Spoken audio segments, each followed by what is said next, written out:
بسم الله الرحمن الرحيم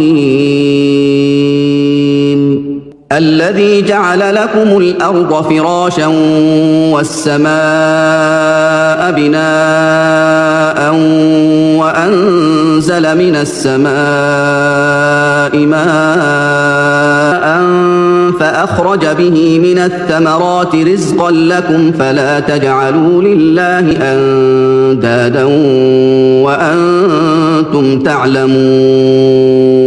அவனே பூமியை நீங்கள் வசிக்கும் இடமாகவும் வானத்தை ஒரு முகடாகவும் அமைத்து மேகத்திலிருந்து மழையை பொழிவித்து அதை கொண்டு நீங்கள் புசிக்கக்கூடிய கனிவர்க்கங்களையும் உங்களுக்கு வெளியாக்குகிறான்.